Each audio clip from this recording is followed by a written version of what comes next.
वित्त मंत्री निर्मला सीतारामन ने हाल ही में एक कार्यक्रम के दौरान बताया कि उनकी पार्टी बीजेपी ने उनसे लोकसभा चुनाव लड़ने के लिए कहा था, लेकिन उन्होंने यह कहकर पार्टी को मना कर दिया कि उनके पास चुनाव लड़ने के लिए पैसे नहीं हैं। उन्होंने कहा, चुनाव जीतने की दूसरी कई कसौटियां जिनका इस्तेमाल ये लोग करते हैं। उनका सवाल भी उठेगा, आप किस समुदाय से हैं या आप किस धर्म से आते हैं। मैंने कहा, नहीं, मुझे नहीं लगता कि मैं यह कर पाऊंगी।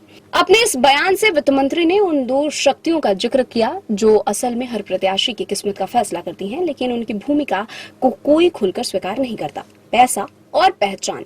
निर्मला सीतारामन इस समय राज्यसभा की सदस्य हैं। प्रधानमंत्री कार्यालय की वेबसाइट पर दिए गए 2022-23 के उनके हलफनामे के मुताबिक उनके पास करीब 2.57 करोड़ रुपए की चल और अचल संपत्तियां हैं।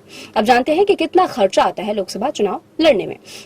देखा जाए तो अगर किसी के चुनाव लड़ने की इच्छा हो तो उसके पास इतनी संपत्ति और बैंक डिपॉजिट हो तो वह यह खर्च उठाकर चुनाव लड़ सकता है, लेकिन हकीकत इससे काफी दूर है। अमेरिकी पत्रिका द इकोनॉमिस्ट की एक रिपोर्ट के मुताबिक लोकसभा चुनाव में कम से कम 10 अरब डॉलर यानी करीब 83,000 करोड़ रुपए खर्च हो सकते हैं। इसका मतलब है कि 543 सीटों के हिसाब से औसतन हर सीट के लिए कम से कम 153 करोड़ रुपए।